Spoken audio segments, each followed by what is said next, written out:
Hello जी, क्या हाल चाल है। So welcome back to my channel. आज मैं आपको एक कोरियन मूवी जिसका नाम है न्यू ट्रायल ये एक्सप्लेन करने वाली हूँ। ये एक रियल स्टोरी है जो हुई थी ईयर 2000 में। मूवी में कैरेक्टर्स के नाम बदल के डाले गए हैं। ये स्टोरी है एक इंसान की जो सिस्टम की गलती की वजह से अपनी लाइफ के 15 साल गंवा देता है। एक लॉयर की जो उसे समझता है और कोर्ट को बताता है कि कोर्ट से गलती हुई है, उसे उस इंसान से माफ़ी मांगनी चाहिए क्योंकि उस इंसान ने कोर्ट की गलती की वजह से 15 साल एक कातिल के तौर पे अपनी लाइफ जी है, वो कत्ल जो कभी उसने किया ही नहीं। ये मूवी आपको बताएगी कि जब सिस्टम से और कोर्ट में बैठे उस जज से जब गलती होती है तो एक लाइफ से वो क्या कुछ छीन लेता है। तो चलिए बिना किसी देरी से चलते हैं अपने एक्सप्लेनेशन की ओर।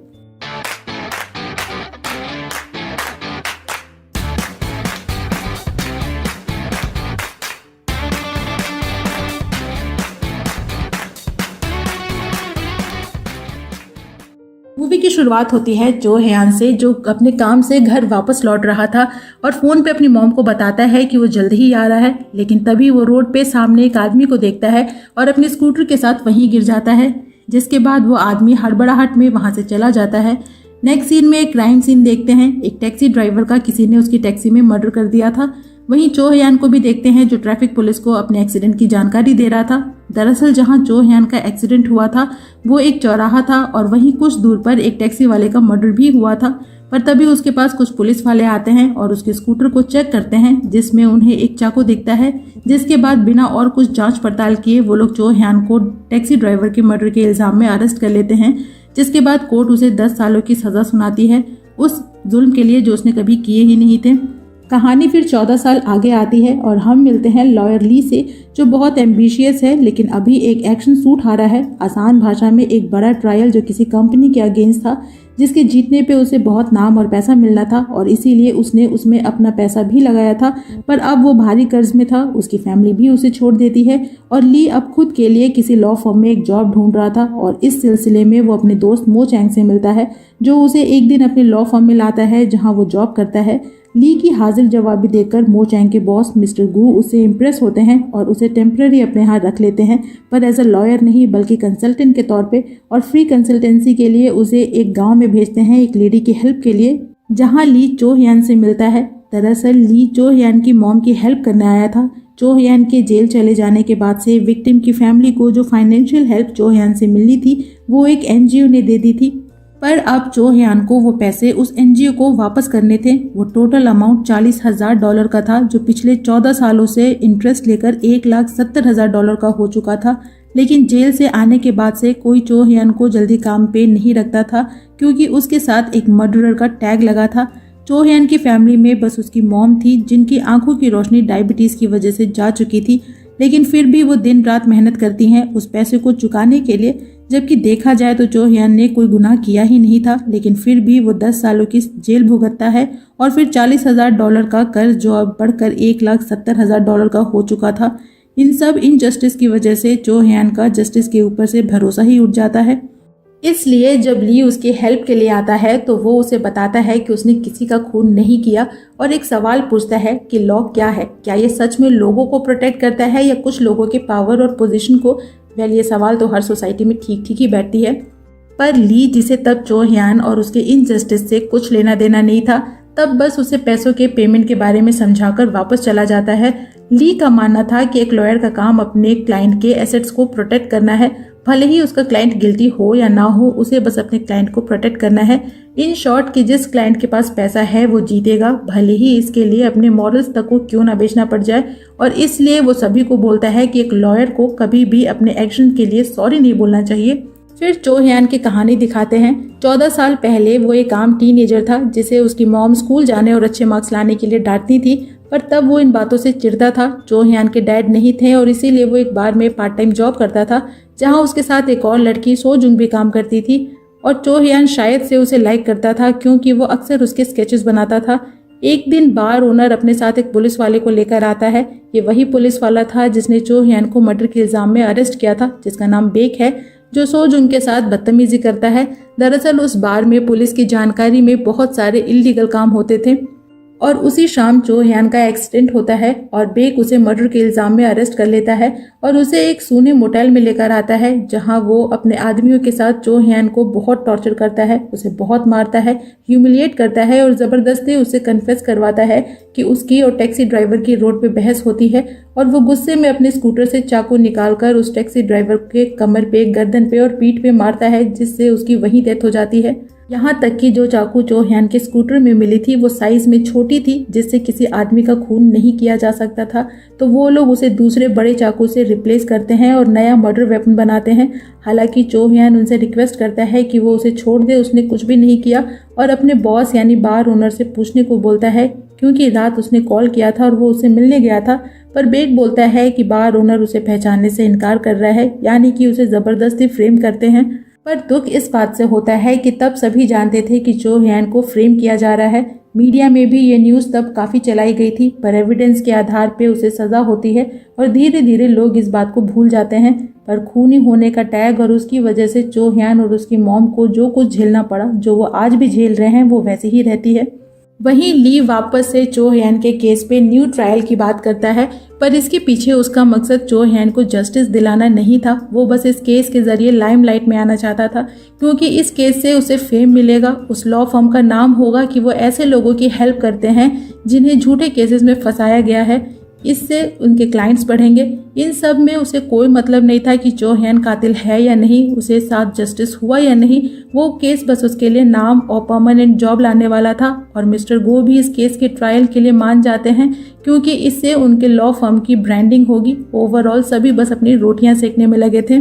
उसके बाद ली डिस्ट्रिक्ट मजिस्ट्रेट के पास आता है चो ह्यान के केस के न्यू ट्रायल की परमिशन के लिए, और डिस्ट्रिक्ट मजिस्ट्रेट को भी बेक के इन्वेस्टिगेशन प्रोसेस पे डाउट होता है, जिसके बाद वो उसे 3 महीने का टाइम देती हैं, जिसमें ली को केस से रिलेटेड कोई नया एविडेंस या विटनेस लाना होगा, जिसके बाद ही केस का न्यू ट्रायल स्टार्ट होगा। उसके बाद ली अपने काम में लग जाता है। वो पिछले ट्रायल्स के रिपोर्ट देखता है और उसे पता चलता है कि जब चो ह्यान ने ड्राइवर का मर्डर किया था तब वो फोन कॉल पे था, यानी कॉल लॉग्स के अकॉर्डिंग जिस टाइम पे मर्डर हुआ था उस टाइम पे चो ह्यान किसी से फोन पे बातें कर रहा था, लेकिन वो चलती टैक्सी में मर्डर नहीं कर सकता था, उसके लिए टैक्सी रुकी होनी चाहिए, और इसीलिए वो आता है टैक्सी कंपनी में और वहाँ के एम्प्लॉय से उस टैक्सी मीटर की रीडिंग चेक करने के लिए रिक्वेस्ट करता है, और उसे पता चलता है कि किसी ने टैक्सी मीटर की रीडिंग के साथ छेड़छाड़ की थी, यानी कि कोर्ट में जो रीडिंग एविडेंस के तौर पे दिखाई गई थी वो ऑथेंटिक नहीं थी। तो ली उस मीटर को रिकवर करवाता है, लेकिन कोई उस पर नज़र रखे हुए था और वो आदमी इस बारे में बेक को इन्फॉर्म करता है। वहीं ली आता है नेशनल फॉरेंसिक लैब में ये पता करने के लिए कि क्या चो ह्यान ड्राइवर का खून 18 सेकेंड से 2 मिनट के बीच में कर सकता है या नहीं। उसके बाद वो चो ह्यान से मिलता है, उसे पूरे केस को समझाता है, पर चो ह्यान पूछता है कि वो उसकी हेल्प क्यों कर रहा है, जिसपे ली बोलता है कि वो बस लोगों के राइट्स को प्रोटेक्ट कर रहा है। पर चो ह्यान पूछता है कि क्या वो उसके 10 साल वापस कर सकता है, अगर नहीं तो उसे कोई ट्रायल नहीं चाहिए। पर ली बोलता है कि वो उसके 10 साल वापस नहीं कर सकता, लेकिन एक पल के लिए वो अपने बारे में सोचे। लोग आज उसे एक खूनी के नाम से जानते हैं जिसने 10 साल सजा काटी है। लोग उसे दूर भागते हैं, उसे गालियां देते हैं। उसकी मॉम जो आंखों से देख नहीं पाती आज भी उसके लिए मेहनत करती है। क्या वो अपनी मॉम को एक नॉर्मल लाइफ नहीं देना चाहता? जिसके बाद चो ह्यान वहां से चला जाता है और आता है उस जगह पे जहाँ पे ड्राइवर का खून हुआ था, और ली से स्टॉप वॉच में टाइम काउंट करने को बोलता है। उसके बाद वो क्राइम सीन को फिर से क्रिएट करता है, जिसमें वो अपने स्कूटर से टैक्सी को सामने से ब्लॉक करता है, ड्राइवर से बहस करता है और गुस्से में अपने स्कूटर से चाकू निकालकर कार के अंदर जाकर ड्राइवर पे चाकू से वार करता है। चूँकि चाकू कई बार ड्राइवर के रिब्स में फंसती है तो उसे मारने के लिए उसे बहुत जोर लगाना पड़ता है, और इन सब प्रोसेस में उसे कम से कम 5 मिनट का समय लगता है, और वो कई बार इस सीन को रिक्रिएट करता है और हर बार उसे लगभग 5 मिनट लगता है, जबकि कोर्ट में बताया गया था कि इन सब प्रोसेस में सिर्फ 1 मिनट 40 सेकंड लगे थे, जो इम्पॉसिबल है। उसके बाद चो ह्यान ली को उस मोटेल में लेकर आता है जहां उसके साथ पूछताछ हुई थी। यहाँ ली को कुछ कन्फेशन के पेपर मिलते हैं, यानी बेक आज भी वहाँ लोगों को लाता है और ज़बरदस्ती टॉर्चर करके कन्फेस करवाता है। यहाँ पे चो ह्यान ली को अपने साथ हुई सारे इंसिडेंट को बताता है, जिसको सुनने के बाद ली समझ जाता है कि चो ह्यान ने क्या कुछ झेला होगा और पहली बार उसके लिए बुरा फील करता है और उसे लगता है कि चो ह्योन के साथ सच में इनजस्टिस हुआ है। धीरे केस की और जानकारी इकट्ठा करते हुए ली को पता चलता है कि पुलिस और प्रोसिक्यूटर ने एविडेंस के अच्छे से जांच पड़ताल किए बिना उसे कोर्ट में पेश किया था, लेकिन अब ली खुद इस केस के लिए सीरियस होने लगा था। कहाँ तो वो बस इस केस से नाम और फेम चाहता था ताकि उसकी जॉब परमानेंट हो जाए, पर अब वो सच में चो ह्योन को जस्टिस दिलाना चाहता है। वहीं चो ह्योन भी अब एक जॉब करता है ताकि वो पैसे कमा सके और अपने लॉयर को पे कर सके और साथ ही अपनी मॉम की हेल्प कर सके। वहीं ली भी चो ह्योन की मॉम से मिलता है, उनके दोस्तों और आसपास के लोगों को फ्री में कंसल्टेशन देता है। धीरे धीरे वो लोगों के साथ घुलने मिलने लगता है और एक दिन चो ह्योन उसे उसकी फीस देता है जो उसकी अब तक की पूरी सेविंग्स थी। उसके बाद से दोनों मिलकर केस पे काम करते हैं, हर बारीक से बारीक चीज को समझते हैं और ली चो ह्योन से पूछता है कि क्या मर्डर वाली रात वो किसी ऐसे इंसान से मिला था जो वेरीफाई कर सके कि वो उस टाइम पे उसके साथ था, जिस पे चो ह्योन उसे सो जुन के बारे में बताता है। दरअसल मर्डर वाली रात बार ओनर नशे में सो जुन के साथ बदतमीजी करना चाहता है और तब चो ह्योन की ओनर के साथ लड़ाई हो जाती है और सो जुंग चाकू लेकर उस ओनर को मारना चाहती है, पर चो ह्योन उसे रोकता है और वही चाकू अपने स्कूटर में रख लेता है और फिर उसे बस स्टैंड तक छोड़ता है। तो ली बोलता है कि सो जुंग उनकी एक विटनेस हो सकती है। उसके बाद एक दिन एक आदमी ली से मिलने उसके ऑफिस आता है। दरअसल ये वही प्रोसिक्यूटर था जिसने चो ह्योन पे चार्जेस लगाए थे और वो बेग के साथ मिला हुआ था और इसीलिए वो प्रोसिक्यूटर नहीं चाहता था कि ली केस का नया ट्रायल कराए। पर ली पे तो भूत सवार था चो ह्योन को जस्टिस दिलाने का और वो उस प्रोसिक्यूटर के सामने लंबी लंबी फेंकता है, पर वो प्रोसिक्यूटर उसे एक लेटर की कॉपी देता है जो चो ह्योन ने जेल में से बेग को लिखी थी, जिसमें वो उसे थैंक यू बोलता है उसे सुधारने और सही रास्ते पे लाने के लिए। यानी एक तरह से वो मानता है कि उसने गलती की है। जिसके बाद ली चो ह्योन से मिलने निकलता है और कॉल करके उससे उस लेटर के बारे में पूछता है और चो ह्योन बोलता है कि वो मजबूर था, पर ली बोलता है कि जब वो किलर नहीं है तो उसे वो लेटर नहीं लिखना चाहिए था और इस बात पे दोनों में बहस होती है और चो ह्योन बोलता है कि अगर उसे उस पर विश्वास नहीं है तो वो उसे अकेला छोड़ दे, पर तभी ली का एक्सीडेंट हो जाता है। जिसके बाद चो ह्योन उसे हॉस्पिटल में मिलने आता है जहां वो उसे उसके दोस्त मो चैंग से बातें करते सुनता है और ली बोलता है कि उसे विश्वास नहीं होता कि चो ह्योन ने उसे झूठ बोला और मो चैंग बोलता है कि क्लाइंट्स अक्सर लॉयर से झूठ बोला करते हैं और ली चो ह्योन को देखता है पर वो बिना उसे कुछ कहे वहां से चला जाता है। जिसके बाद फ्लैशबैक से दिखाते हैं कि जब चो ह्योन जेल में था तब उसका लॉयर उसे अपनी गलती एक्सेप्ट करने और जजेस और पुलिस से माफी मांगने को बोलता है। हालांकि चो ह्योन की मॉम इसके लिए तैयार नहीं थी, पर चो ह्योन माफी मांगने के लिए तैयार हो जाता है क्योंकि अब वो और परेशान नहीं होना चाहता था और ना ही अपनी मॉम को परेशान करना चाहता था, जो धीरे धीरे डायबिटीज की वजह से अपनी आंखों की रोशनी खोने लगी थी। प्रेजेंट में चो ह्योन सो जुंग से मिलने आता है और उसे अपना विटनेस बनने की रिक्वेस्ट करता है, पर वो उसे मना कर देती है क्योंकि वो नहीं चाहती कि कभी भी लोगों को ये पता चले कि वो पहले कैसी जगह पे काम किया करती थी। लेकिन वो उसे बताती है कि उसके जेल जाने के 3 साल बाद पुलिस को केस से रिलेटेड कोई जानकारी मिली थी। जिसके बाद चो ह्योन एक सिक्योरिटी गार्ड से मिलता है जो कभी पुलिस में हुआ करता था और जानता था कि चो ह्योन इनोसेंट है और वो उसे बताता है कि उसके जेल जाने के 3 साल बाद कोई पुलिस स्टेशन में कॉल करता है और बताता है कि वो रियल किलर को जानता है। वही मो चैंग ली को एक बिल्डिंग में लेकर आता है और बताता है कि वो खुद का अपना लॉ फर्म खोलने वाला है और उसमें वो उसे परमानेंट जॉब देगा, इसीलिए वो जॉब के लिए परेशान ना हो और चो ह्योन के केस पे भी अपना टाइम वेस्ट ना करे। और जब चो ह्योन ली को कॉल करता है तो मो चैंग उसे कॉल लेने से भी मना करता है, पर ली कॉल उठाता है और चो ह्योन उसे बताता है कि उसे रियल किलर मिल गया है और उसे मिलने के लिए एक जगह बुलाता है। इधर चो ह्योन उस किलर से मिलने आता है और उसे खूब मारता है और दोनों के बीच में लड़ाई होती है और वो किलर भागने की कोशिश करता है, पर तभी ली भी वहां आ जाता है और बताता है कि वो चो ह्योन का लॉयर है और चो ह्योन से उसे खूब पिटवाता है। जिसके बाद वो किलर उन्हें सब कुछ बताने को तैयार हो जाता है और वो बताता है कि उसे ड्रग्स लेने की आदत थी और पैसों के लिए उसने गुस्से में टैक्सी ड्राइवर का खून कर दिया। जिसके बाद मर्डर वेपन उसने अपने दोस्त को कहीं फेंक देने को दिया था, लेकिन 3 साल बाद वो पुलिस में उसकी रिपोर्ट करा देता है क्योंकि वो सच और नहीं छुपाना चाहता था और पुलिस को बताता है कि मर्डर वेपन उसने डंपिंग यार्ड में फेंक दिया था। जिसके बाद पुलिस प्रोसिक्यूटर को भी ये बात बताती है, पर वो अपने रेपुटेशन को खराब नहीं करवाना चाहता था क्योंकि उसके इररिस्पॉन्सिबिलिटी की वजह से एक बेगुनाह को सजा हुई थी।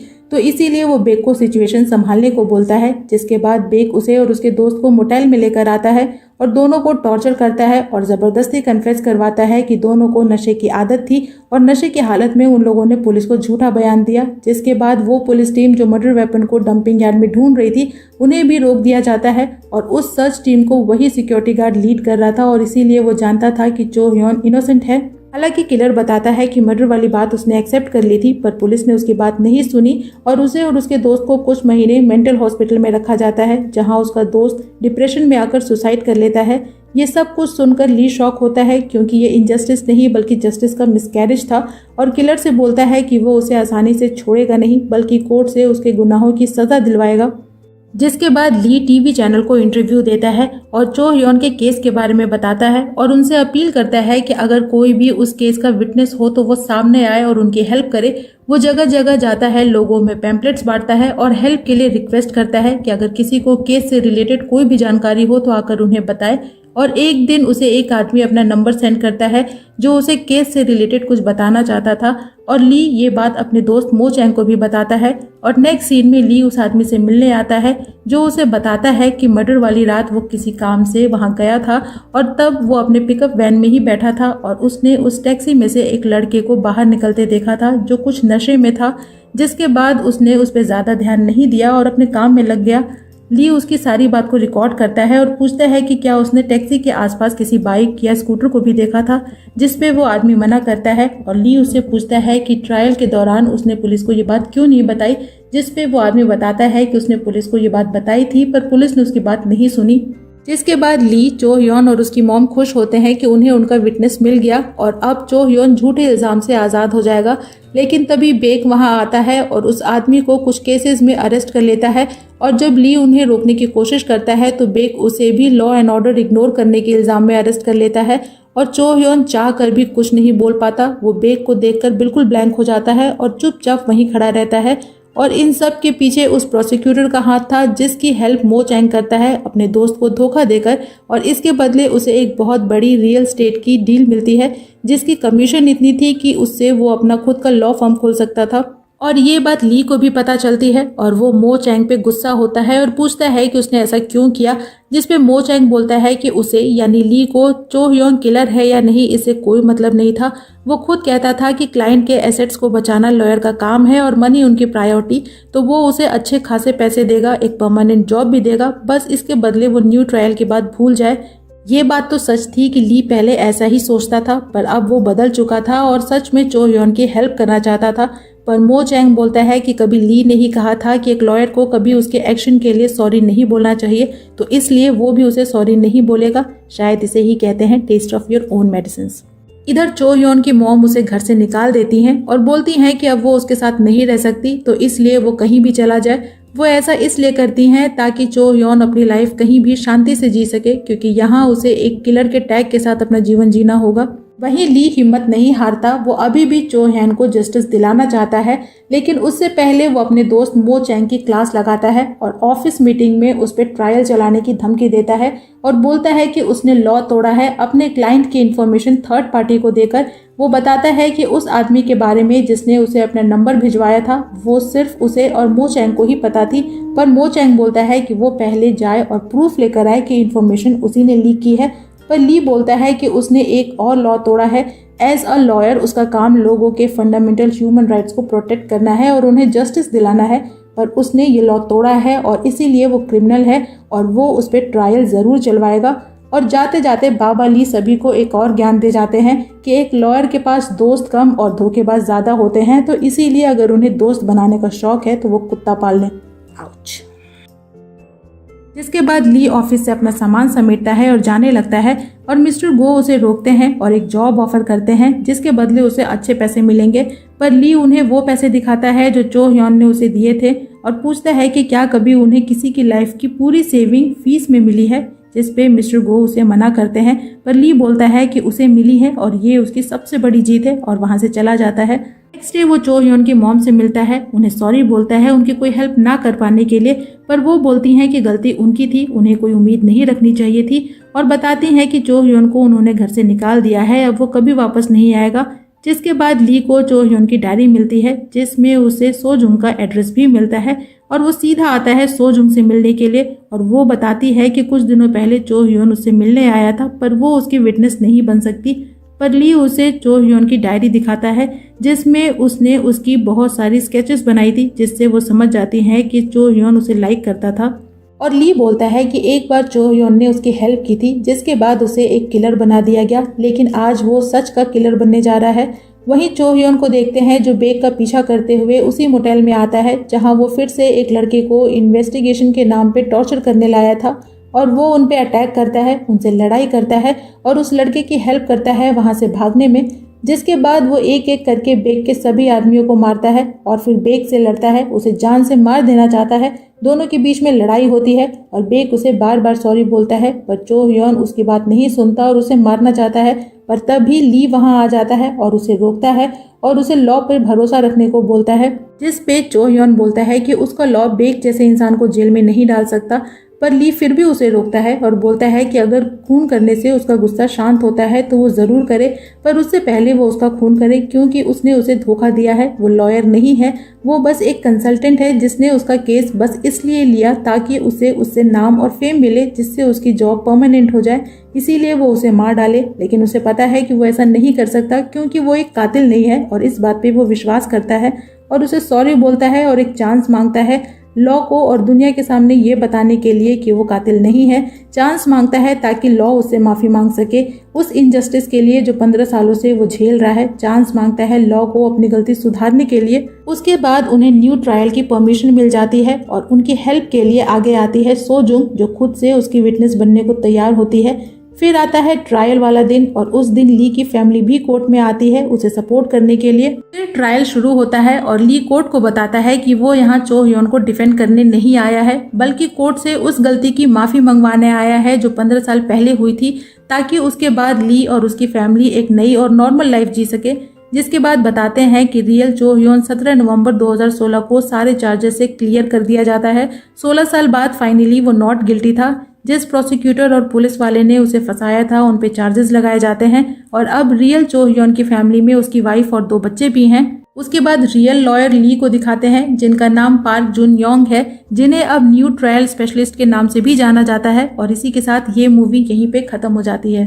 तो इस मूवी की एक्सप्लेनेशन यहीं पे होती है खत्म। आपको मूवी कैसी लगी कमेंट सेक्शन में जरूर बताइएगा। वीडियो अच्छी लगे तो वीडियो को लाइक कीजिएगा, फ्रेंड्स के साथ शेयर कीजिएगा और मुझे इनकरेज करने के लिए मेरे चैनल को जरूर सब्सक्राइब कीजिएगा। मैं आपसे मिलूंगी नेक्स्ट वीडियो में किसी नए मूवी या ड्रामा की एक्सप्लेनेशन के साथ। तब तक अपना खूब सारा ख्याल रखिए। सायोनारा।